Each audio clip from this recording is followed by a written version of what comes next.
बच्चों, आप कैसे हैं? आप अपने घर में रह करके अपने दादा दादी के और अपने मम्मी पापा का आप विशेष ख्याल रख रहे होंगे और खूब अच्छे से अपनी तैयारी कर रहे हैं। आइए, आज आपका संस्कृत हिंदी क्लासेस में स्वागत है। मैं Dilal, lecturer, GRV inter college Rath, Hamirpur, Uttar Pradesh से। आज हम आपको हिंदी कक्षा 12 में खंड का काव्य भाग है, जिसे हम काव्यांजलि कहते हैं।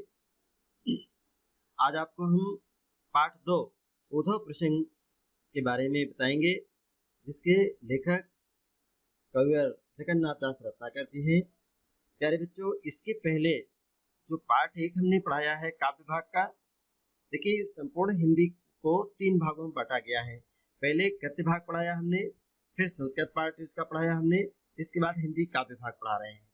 तो काव्य में पाठ 1 पूरा हो चुका है भारतेंदु हरिश्चंद्र जी का, जिसमें यमुना छवि और प्रेम माधुरी 2 पढ़ाए गए। इसके बाद आज आपको उद्धव प्रसंग, जिनके रचयिता कविवर जगन्नाथ दास रत्नाकर जी हैं, इनका जीवन परिचय और इनके साहित्यिक परिचय, काव्यगत विशेषताएं, इस पर हमने विस्तार से चर्चा करते हुए इसके पहले लेक्चर में आपको बताए हैं। आज हम आपको उद्धव प्रसंग इस पर विस्तार से आपको बताएंगे और इसकी पहले इसको काव्यमयी भाषा में और उसके बाद इसको हम व्याख्या भी करेंगे और इस पे आवश्यक जो काव्य सौंदर्य है वो भी हम बताएंगे। तो आइए शुरू करते हैं। ये भाग 2 है और भाग 2 का इसके 6 पार्ट बने हुए हैं। देखेंगे आज आपके सामने ये मौजूद बात में दिया गया है। पहले इसको मन लगा करके पढ़ेंगे। अरे भेजे मन भावन के उद्धव के आवन की, अरे शुद्धि ब्रज गावनी में पावन जपे लगी। कहे रत ना करिए ग्वालिन की झोरी झोरी, दौरे दौरे नंद पौरी आवनी तपय लगी। उझकी पद कंजनी के पंजनी पे, पेक पेक पाती छाती छोहनी छपय लगी। हम क्यों लिखो है कहा, हम क्यों लिखो है कहा, हम क्यों लिखो है कहा, कहानी सबय लगी। अरे भेजे मन भावनी के उद्धव के आवनी की, अरे सुधि ब्रज गावनी में पावनी जपय लगी। प्यारे बच्चों, आज हम ये उद्धव प्रसंग जो आप सुन रहे हैं, इसमें किस प्रकार से प्रस्तुत कवि में कविवर जगन्नाथ दास रत्नाकर जी द्वारा विरचित यह काव्य ग्रंथ उद्धव शतक से हमारी पाठ्य पुस्तक काव्यांजलि में संकलित और उद्धव प्रसंग शीर्षक काव्यांश से उद्धृत है। और इसमें गोपियों के को जब ये ज्ञात हो गया, जब उन्हें पता चला कि उद्धव जी ब्रज में आए हुए हैं, तो वे उनके प्रिय श्री कृष्ण का कोई संदेश भी लाए हैं। इस बात की जैसी ही जानकारी गोपिकाओं को एक दूसरे के माध्यम से होती है, उसी समय ये गोपिकाओं के मन में अपने प्रीतम श्री कृष्ण का संदेश जानने की उत्कंठा हिलोरे लेने लगी।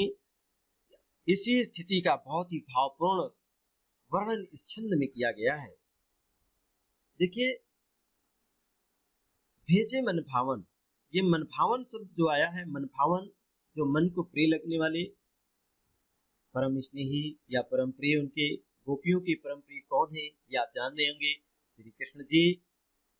मथुरा से ये श्री कृष्ण जी के द्वारा भेजे गए उद्धव जी के आने की, आवन माने उनके आने की, सुधि माने जैसे उनको याद आई और जानकारी हुई कि ब्रज गांव में आज आ गए हैं, कोई न कोई संदेशा लेकर के आए हैं, तो सभी जैसे इस बात की जानकारी गोपिकाओं को होती है और उनको इस बात का पता चला, तो रत्नाकर जी कहते हैं, क्या कहते हैं सुनिए।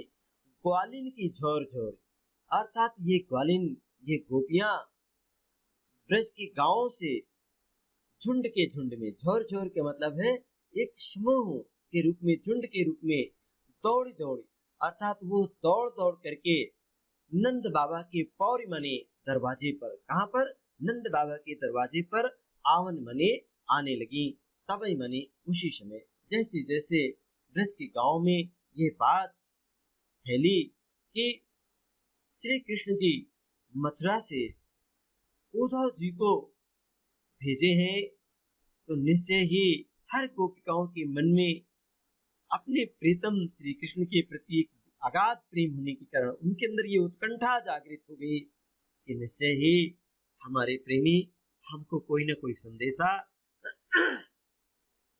अर्थात कोई न कोई चिट्ठी या कोई न कोई हमें संदेश अवश्य लेकर के आए होंगे, उनके द्वारा संदेशा भेजा गया होगा।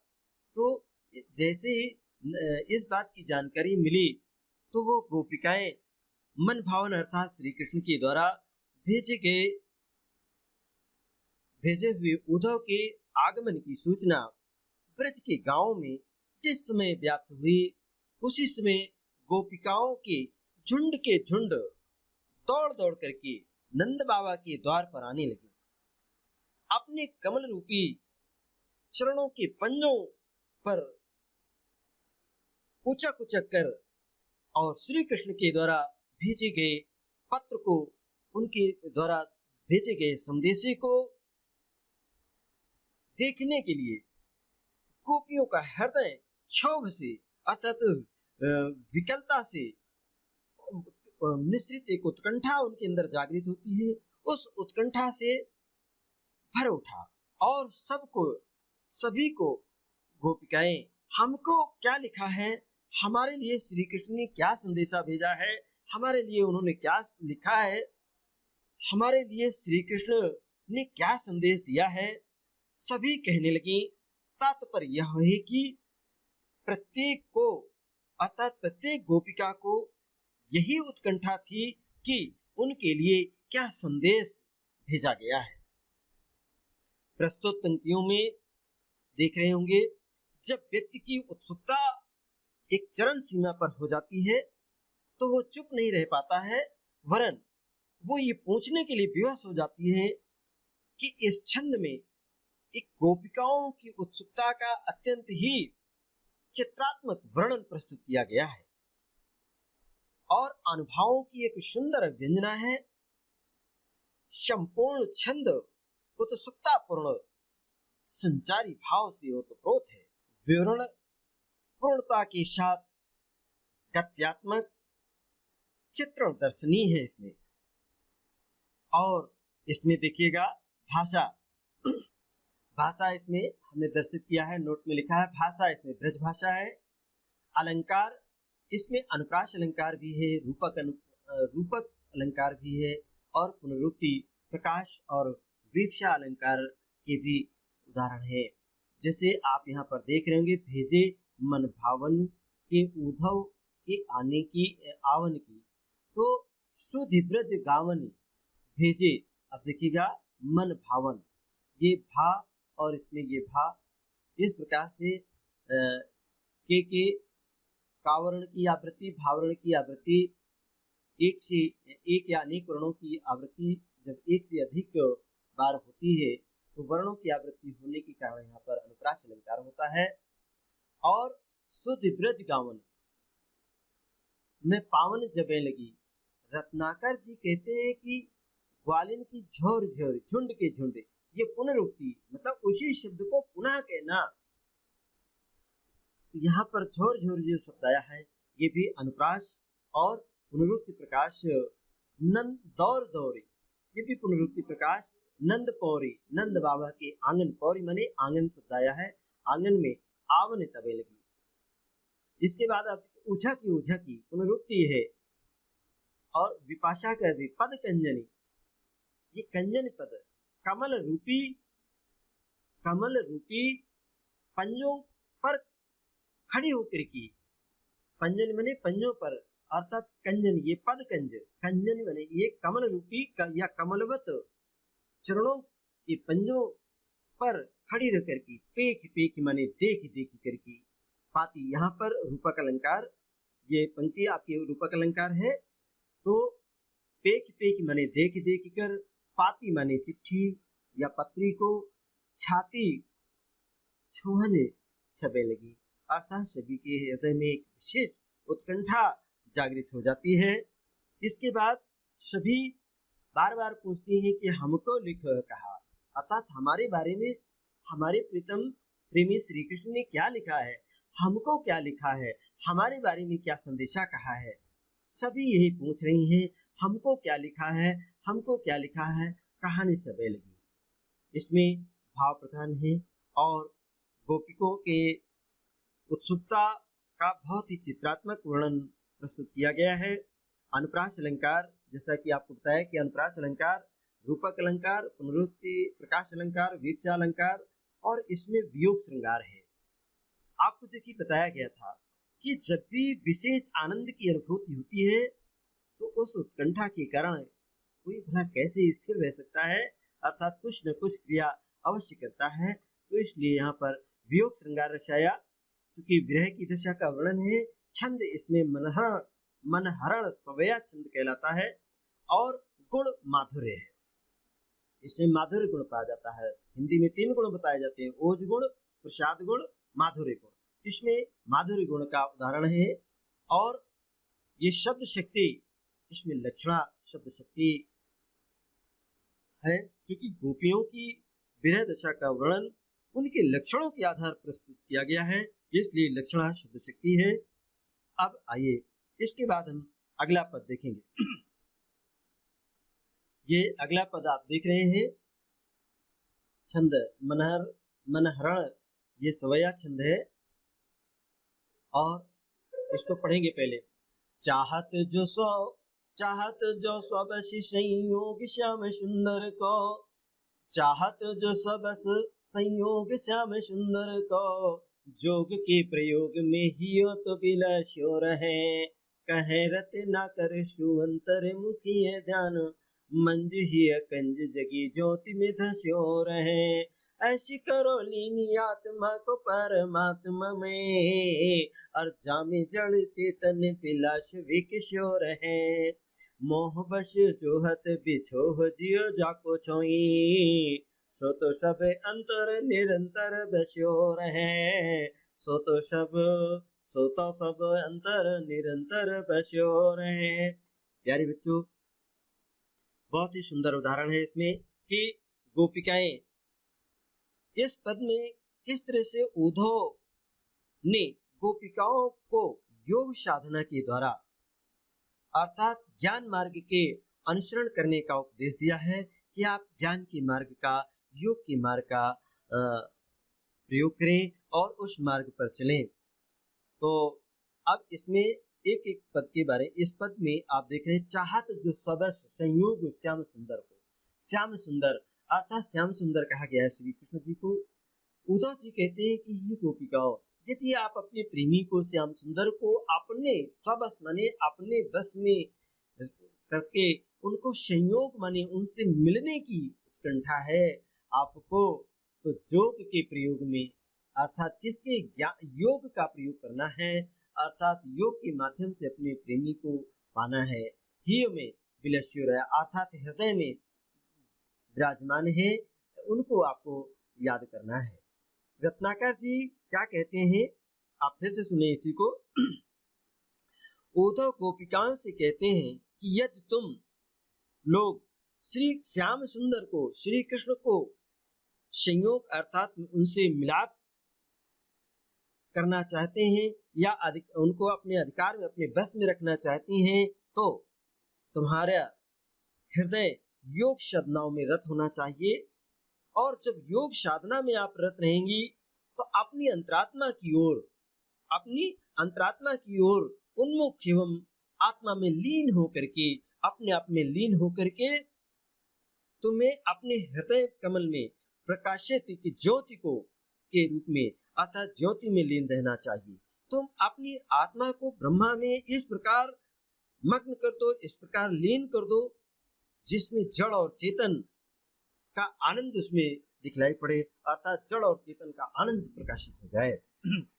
जिस प्रकार ब्रह्मा जी का साक्षात्कार करने वाले योगी को जड़ तथा चेतन में एक विलक्षण आनंद की प्राप्ति होती है, वैसे ही तुम्हें भी जड़ और चेतन में एक अद्भुत आनंद के दर्शन होने लगेंगे।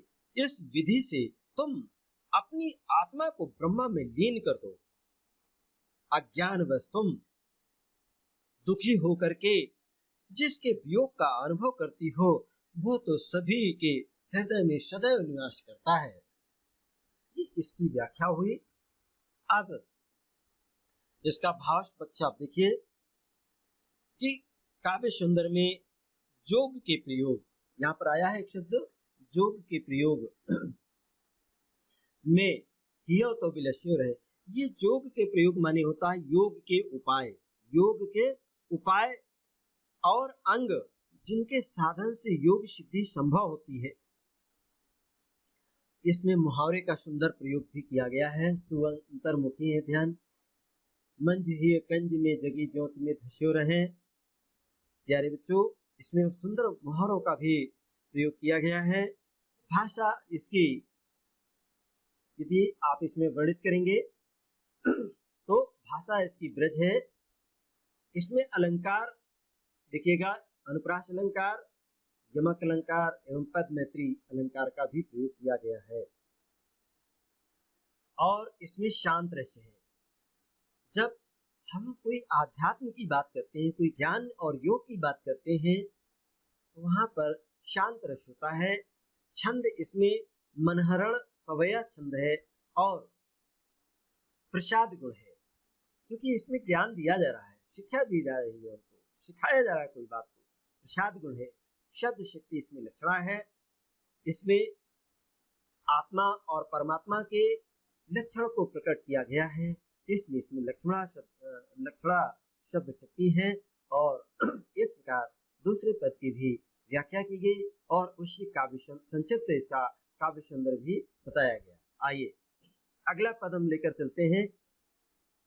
तीसरा है उद्धव जी के द्वारा किस तरह से उद्धव जी के द्वारा जो संदेशा दिया गया और इस संदेशे को सुन करके गोपिकाओं की क्या दशा होती है, इसका सुंदर चित्रण यहाँ पर किया गया है। देखेंगे उद्धव के ज्ञान उपदेश को सुन करके गोपियों की जो मनोदशा हुई, उस दशा का इस छंद में बहुत ही मार्मिक चित्रण प्रस्तुत किया गया है। सुनेंगे। अरे सुनी सुनी उद्धव की आकाह कहानी काना, सुनी सुनी उद्धव की आकाह कहानी कान, को था रानी को था नहीं थी रानी है। अरे कहे रते न कर रिशानी वीर रानी को बिलखनी को बिलखानी बिकलानी बिद खानी है। अरे को से शानी को भरी दृग पानी रही, अरे कोई घूमि घूमि परी भूमि मुरझानी है। अरे को श्याम श्याम के बिहक बिललानी को कोमल कर जो थाम शादी सुखानी है। तो प्यारे बच्चों, ये पद आपने सुना कि मनहर कवित्व, ये मनहर सवैया छंद है। सुनी सुनी, किस प्रकार से सुनी सुनी उद्धव की आकाह कहानी। देखिए इनमें भी वर्णों की आवृत्ति, स्वर और वर्णों की जब आवृत्ति होती है तो अनुप्रास अलंकार का सुंदर उदाहरण दृष्टव्य है। सबसे पहले इसमें आपको बताया गया कि उद्धव के द्वारा आकाह कहानी जो ना कहने सुनने योग्य कहानी हो, उसको आकाह कहानी लेखक ने यहाँ पर कहा है। और इसके बाद देखेंगे कि अर्थात श्री कृष्ण का योग संबंधी आशय एवं निष्ठुर संदेश अपने कानों से सुनकर कोई गोपिका कांपने लगती है। तो था रानी का मतलब कोई कांपने लगती है, कोई था नहीं मतलब कोई खंबे की तरीके बेचारी बिल्कुल सूख जाती है, कोई थिरानी और कोई थूनी की तरह खड़ी हो जाती है। तो कोई रत्नाकर जी कहते हैं इन गोपियों की दशा का, वियोग की दशा को देख करके कि ऋषानी कोई तो नाराज हो जाती है, कोई बड़रानी बड़बड़ाने लगती है, कोई बिखलानी अर्थात कोई व्याकुल हो जाती हैं, विलाप करने बड़बड़ाने लगती हैं, कोई विलाप करने लगती हैं, कोई विकल हो गई। विकलाने का मतलब व्याकुल हो गई, विकल हो गई, और कोई शिथिल होकर के, वितखानी मतलब बिल्कुल शिथिल, स्थिर खड़ी रह गई। कुशेदशानी, अरे कोई कोई गोपिका तो पसीने पसीने हो गई। सेद माने पसीना, पसीने से सराबोर हो गई। अब कोई भर दरगी पानी रही। किसी किसी गोपिका के आंखों से आंसू बहने लगे, और कोई घूम घूमी परी भूमि मूर्धनी। कोई कोई गोपिकाएं तो घूम घूम कर पृथ्वी पर लेट जाती हैं, मानो वो लता के समान काट करके जमीन पर डाल दी गई हो और मुरझा रही हो। कोई श्याम श्याम के बहाक बहाक करके बिल बिला करके रोने लगती हैं, व्याकुल हो जाती हैं, और कोई अपने कोमल कलेजों को, हृदय को थाम करके वहां पर मुख से कोई आवाज नहीं आ रही, और वो जमीन पर बैठ जाती हैं। और किस तरह से अपने ये अलग अलग प्रतिक्रियाएं गोपिकाएं करती हैं, और गोपिकाओं की ये अलग अलग प्रतिक्रियाओं को भी जगन्नाथ दास रत्नाकर जी ने उनके हृदय में जो दुख था उसको प्रकट करने किया है। तो इसमें आप समझ रहे होंगे कि किस तरीके से कोई श्याम श्याम कह करके और आवेश युक्त होकर तड़पने लगती है, तो कोई कोमल कलेजों को पकड़ करके डर करके वो सूख गई। अर्थात वहां पर उपस्थित प्रत्येक गोपी दुख और वेदना के असीम और अथाह सागर में डूबने उतराने लगी। तात्पर्य यह है कि वहां उपस्थित सभी गोपियां ने अलग अलग प्रतिक्रियाओं के द्वारा अपने हृदय के दुख को प्रकट किया है। काव्य सुंदर में आप देखेंगे कि किस तरह से सात्विक अनुभव द्वारा या सात्विक अनुभव पर आधारित इस विशद योजना के द्वारा गोपियों की आंतरिक और बाह्य दशा का सजीव चित्रण यहाँ पर प्रस्तुत किया गया है। श्री कृष्ण के प्रति एक अदम्य प्रेम और योगाभ्यास के प्रति अरुचि का वर्णन हुआ है। इसमें मुहावरों का प्रयोग बहुत आसानी से किया गया है, बहुत सरल भाव से। श्री कृष्ण के प्रति किस प्रकार से उन्हें एक अदम्य प्रेम था, उसको कैसे प्रकट किया है। आप इसमें देख रहे हैं अलंकारों की सुंदर छटा है, भाषा इसकी ब्रज है, और अलंकारों में पुनरुक्ति अलंकार देखिएगा। आप देख रहे हैं शून्य शून्य उद्धव की, यहाँ पर अनुप्रास अलंकार और पुनरुक्ति अलंकार, जैसे श्याम श्याम पुनरुक्ति और अनुप्रास अलंकार का सुंदर उदाहरण है। पद मैत्री भी है, इसमें पद मैत्री अलंकार भी है। सेद सानी पद मैत्री अलंकार है, और शून्य शून्य में भी पद मैत्री अलंकार है। इसी प्रकार घूम घूम में भी पद मैत्री अलंकार, अनुप्रास अलंकार और पुनरुक्ति अलंकार है। प्यारे बच्चों, इस संपूर्ण काव्य में पद में वियोग श्रृंगार रस, जिसे हम विप्रलंब श्रृंगार के नाम से भी जानते हैं। इसमें छंद का नाम मनहरण सवैया छंद है।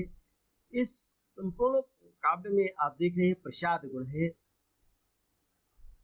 और शब्द शक्ति लक्षणा है। क्योंकि गोपियों की क्या उनके विरह के लक्षण है, इस कैसे भावों को व्यक्त किया है, उनके मन में क्या भावनाएं हैं, उसका बहुत ही मनोहारी मार्मिक चित्रण प्रस्तुत करने में सफल रहे रत्नाकर जी। आइए प्यारे बच्चों, ये तीसरा पद आपका पूरा हुआ, इसकी व्याख्या भी की गई। अब इसके बाद ये चौथा और पांचवा, ये चौथा पद आप सुनेंगे।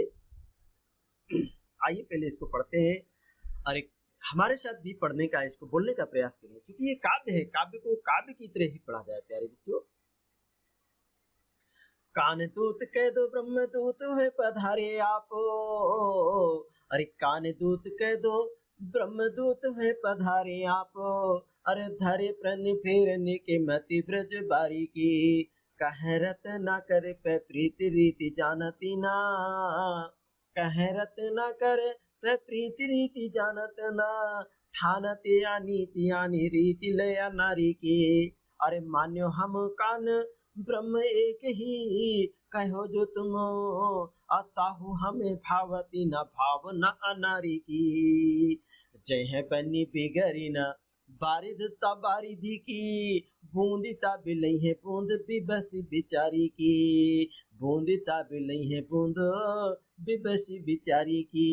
प्यारे बच्चों, इस पद में आप देखेंगे कितना सुंदर कान दूत, ये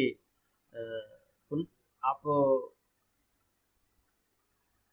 कानदूत, कानदूत माने कान्हा के दूत तुम बन करके वहां से आए थे। कान्हा कहा गया है श्री कृष्ण जी को, श्री कृष्ण के दूत बन करके आप वहां से आए हैं।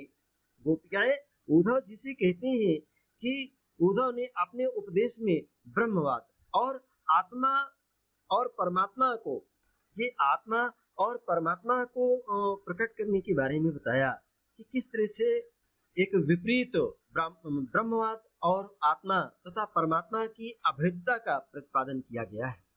गोपिकाएं उसका विरोध करती हैं और कहती हैं कि अभेदता के सिद्धांत को स्वीकार करना तो हमारे अस्तित्व को संकट में डालना है।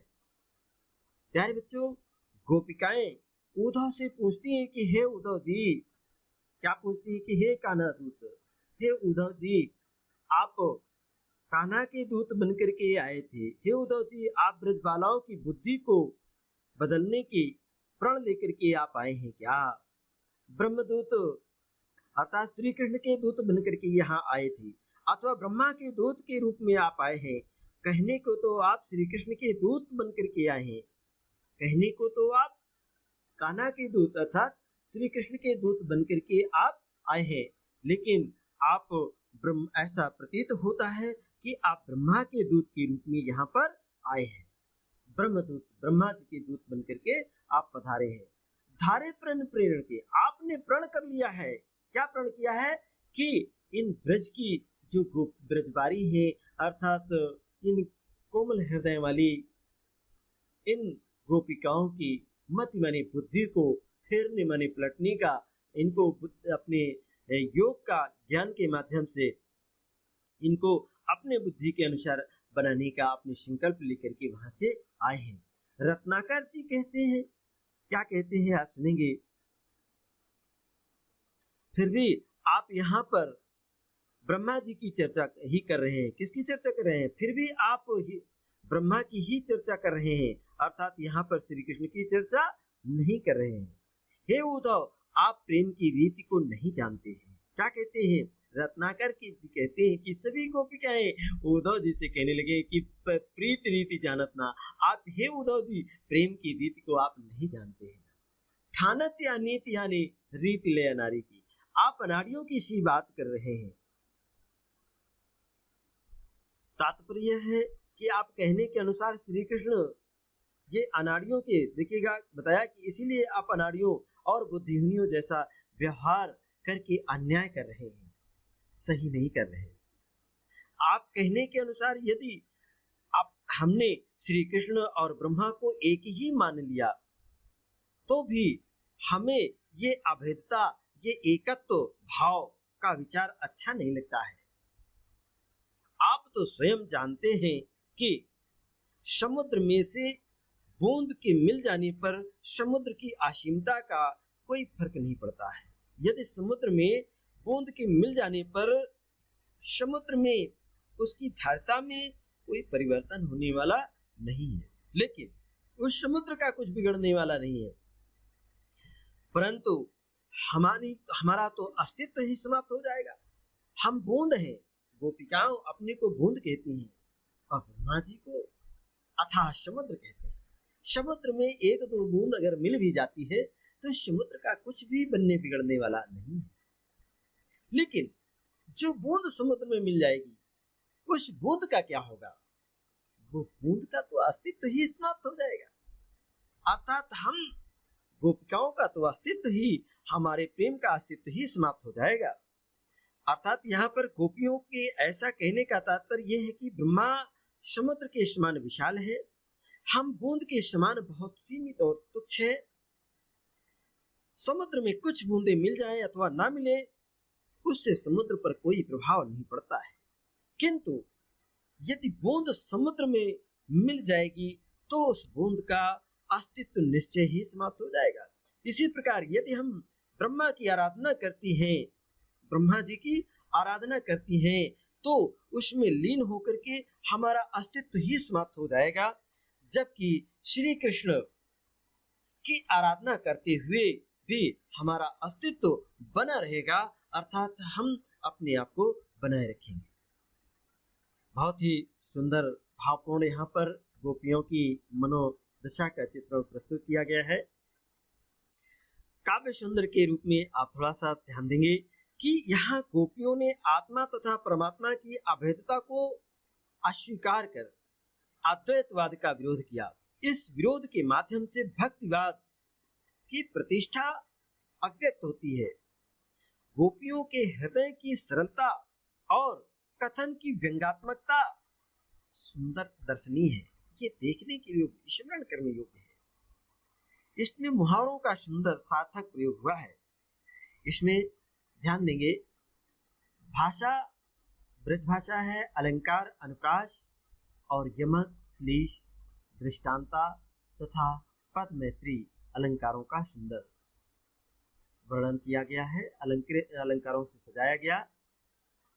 इसके बाद इसमें संयोग श्रृंगार वियोग श्रृंगार का रस है। संपूर्ण काव्य में वियोग श्रृंगार रस है। छंद का नाम मनहरण सवया है और गुण इसका माधुर्य है, शब्द शक्ति इसकी लक्षणा है। ये इसका काव्य सुंदर बताया गया, इसकी व्याख्या भी बताई गई। प्यारे बच्चों, अब हम इसके बाद अगला पद लेते हैं जो 5वां पद है। आप देख रहे हैं इस 5वें पद में बहुत ही अच्छे ढंग से इसको व्यक्त किया गया है कि किस प्रकार से इस पद में गोपियों द्वारा अपनी तर्क बुद्धि के आधार पर, गोपियों द्वारा अपनी तर्क बुद्धि के आधार पर योग साधना को निरर्थक और व्यर्थ सिद्ध कर दिया है। वे श्री कृष्ण को छोड़ करके निराकार ब्रह्म की उपासना करने के लिए बिल्कुल तैयार नहीं होती है। इस बात का बहुत ही सुंदर चित्रण यहाँ पर प्रस्तुत किया गया है। आइए सुनेंगे इसको हम। कहती क्या है, पहले इसको हम पढ़ेंगे एक बार। अरे चिंतामणि मंजुल पवारी धूरी धारणी में, क्या कहते हैं रत्नाकर जी कि चिंतामणि मंजुल पवारे धूर धारणी में, कांच मन मुकर सुधार राखी पे कहो, कह रत न कर वियोगे आगी सारन को, उधव हाय हमको प्यारे भागी बे कहो, रूप रसहीन जाहि निपट निरूप चुके, ताको रूप ध्याय बे और रस चाकी बे कहो, इति बड़े विश्व माही हे रहो न पिए पह जाही, ताहि त्रिकुटी में नैन मूंद लाखी बे कहो, ताहि त्रिकुटी में नैन मूंद लाखी बे कहो। प्यारी बच्चों, ये गोपिकाएं किस प्रकार से ये ब्रह्मा जी के बारे में कहती हैं, आप ध्यान से सुनेंगे। गोपियां कहती हैं कि हे उद्धव जी, ये चिंतामणि अर्थात चिंतामणि कहा है इन्होंने श्री कृष्ण को, चिंतामणि कृष्ण भक्ति को कहा है। उद्धव, हे उद्धव जी, आप सुंदर चिंतामणि अर्थात श्री कृष्ण को भूल करके उसको धूल की धाराओं में फेंकने की बात करते हैं, उसमें भस्म लगाने रमाने की बात करते हैं, अर्थात में फेंक करके मन रूपी कांच के दर्पण को, कांच मन मुकुरो, कांच रूपी ये हृदय रूपी कांच रूपी कांच के दर्पण को संभाल करके रखने की बात करते हैं। मन रूपी कांच है, ये मन रूपी कांच है और उस दर्पण को संभाल कर रखने की बात करते हैं कि आप उसमें संभाल करके रखिए। रत्नाकर जी कहते हैं कि वियोग आग सारना, अरे तुम वियोग की आग को और अधिक सारन बने और अधिक बढ़ाओ ना। उद्धव हाय हमको बयार भागवे को कहते हैं, अर्थात तुम हमसे हवा खाने की बात करते हैं कि सिर्फ हवा खाइए। ये प्राणायाम में क्या होता है, वायु का लेना देना है। अरे ये आप सोचिए पहले कि आप वियोग की अग्नि को बुझाने के लिए हमें वायु भक्षण अर्थात प्राणायाम करने को कहते हैं। यहाँ पर तात्पर्य यह है कि जिस प्रकार वायु के संपर्क में आने से आग और अधिक बढ़ जाती है, उसी तरह से गोपियां कहती हैं कि हमारे मन मस्तिष्क में श्री कृष्ण के प्रति वियोग की आग और अधिक प्रज्वलित अर्थात भड़क जाती है, उठेगी। अर्थात जिस ब्रह्मा को आप नितांत रूप से रूप रहित आप बताते हैं तथा रस रहित सिद्ध कर चुके हैं कि इसमें कोई रस नहीं, कोई स्वाद नहीं है, उसी के रूप को आप ध्यान करने की बात करते हैं और उसके रसास्वादन करने की बात भी करते हैं। एक तरफ आप ये सिद्ध करते हैं कि उसमें कोई रस नहीं है, कोई रूप नहीं है, निराकार है, फिर भी आप कहते हैं कि उनके रूप को आप ध्यान करिएगा अपने मन मस्तिष्क, उसके उसमें रसहीन आपने कह दिया, फिर भी आप कहते हैं कि आप रस का आनंद लीजिएगा। क्या विरोधी बातें करते हैं उद्धव जी। ये बात गोपिकाएं उनसे तर्क प्रस्तुत करती हैं। अर्थात एक ओर तो आप कहते हैं कि ब्रह्मा जी निराकार और रसहीन है, और दूसरी ओर आप उसके रूप को ध्यान करके उसका रसास्वादन करने को कहते हैं। इन दोनों विरोधी बातों को आखिर क्या साम्य है, क्या एकता है? इतने बड़े विश्व में खोजने पर भी जिसे हम नहीं पाया नहीं जा सकता, उस पर भी आप कहते हैं कि आंखें बंद कर लीजिए, आंखें बंद करके और आप उसमें अपने प्रेमी को देख सकते हैं। बड़ी बड़ी हमारी इन आंखों को होते हुए भी हम देखते हैं चारों तरफ, वहां पर तो वो दिखाई नहीं पड़ रहे, और आंखें बंद करके देखने की बात करते हैं। कैसे देखा जा, आंख बंद करके किसी को कैसे देखा जा सकता है? यहाँ पर प्यारे बच्चों, कृष्ण भक्ति के सामने योग साधना को इन गोपिकाओं ने तुच्छ और निरर्थक सिद्ध कर दिया। उद्धव की युक्तियों के आधार पर ही उनके कथनों का खंडन कर दिया। कैसे खंडन किया? जैसे कि उद्धव जी ने कहा कि नहीं, वो रूप रसहीन है। आप देख रहे हैं ना, इसमें रूप रसहीन ना, ब्रह्मा का कोई रूप है और रस से हीन है, जाहे निपट निरूप चुकी अत्ता के रूप ध्यायो। एक तरफ आप कहते हैं उनका रूप नहीं, दूसरे कहते हैं उनके रूप को ध्यान कीजिए।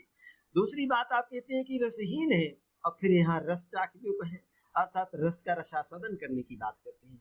ये विरोधाभासी बातें क्यों कह रहे हैं? अर्थात श्री कृष्ण, ये गोपिकाएं उन्हीं के तर्क के आधार पर, उन्हीं के कहने के आधार पर तर्क करके उन्हीं के बात का खंडन कर देते हैं। तो यहाँ पर तर्क बुद्धि, अर्थात इस खंडन के माध्यम से गोपियों की तर्क बुद्धि प्रकट हुई है।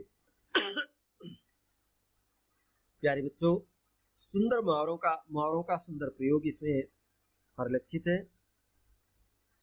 आप देख रहे हैं कि इसमें ये भाषा इनकी ब्रज भाषा है। इसमें अलंकार में इसमें अनुप्रास अलंकार भी है, रूपक अलंकार भी है, श्लेष अलंकार भी है और विरोधाभास अलंकार भी है। ये दो लाइनें आप देख रहे हैं, जाहे रूप रस रूप रसहीन जाहे निपट निरूप ताके रूप ध्याइबे और रस चाखिबे कहो। इसमें आप ध्यान देंगे तो ये विरोधाभास अलंकार इस दोनों पंक्तियों में है। और चिंता मणि मंजुल, यहाँ पर आप कांच मन मुकुर, यहाँ पर आप देख रहे हैं इन दोनों में रूपक अलंकार भी है। श्लेष अलंकार की आप परिभाषा जानते हैं कि जहाँ एक शब्द अनेक अर्थों के लिए, एक शब्द में अनेक अर्थ निकलते हो या एक शब्द अनेक अर्थों के लिए प्रयुक्त हुआ हो, वहां पर श्लेष अलंकार होता है। यहाँ पर श्लेष अलंकार भी है, जिसके साथ अनुप्रास अलंकार का सुंदर उदाहरण भी इसमें द्रष्टव्य है। प्यारे बच्चों, इसमें माधुर्य गुण है। अगर आपसे पूछा जाता है इसमें कौन से गुण है, तो आप बताएंगे माधुर्य गुण है। शब्द शक्ति इसमें लक्षणा है और व्यंजना भी है। इसमें मनहर रण स्वया छंद है, मनहरण स्वया छंद है। तो इस प्रकार से ये 5वें पद की व्याख्या और काव्य सौंदर्य और इस पर रस छंद अलंकार भी आपको बताया गया। प्यारे बच्चों, ये आपका 6ठा पद है। इसमें आप देख रहे हैं, पहले इसको हम मन लगा करके इसको पहले एक बार पढ़ते हैं। आइए हमारे साथ बोले, अलसाइए नहीं, गुनगुनाने का भी अभ्यास करिए। आए हो सिखावनी को जोग मथुराते तो पे। ये गोपिकाएं किस तरह से अपनी भावनाओं को व्यक्त करती हैं? उद्धव से कहती क्या है? आए हो सिखावन को मथुरा, आए हो सिखावन को जोग मातुराते तो पे औधो ये वियोग के वचन बतरावो न। उधो ये वियोग के वचन बतरावो न। कहे रत न कर दया करे दर्श दीन्यो। दुखदारी बेको दुखदारी बेको तो पे अधिक बढ़ावो ना। अरे टूक टूक हुए मन मुकुर हमारो हाय। चूक हूँ कठोर पेन पहान चलावो ना। एक मन मोहन तो बस के उजार मोही। हिय में अनेक मन मोहन बसावो ना।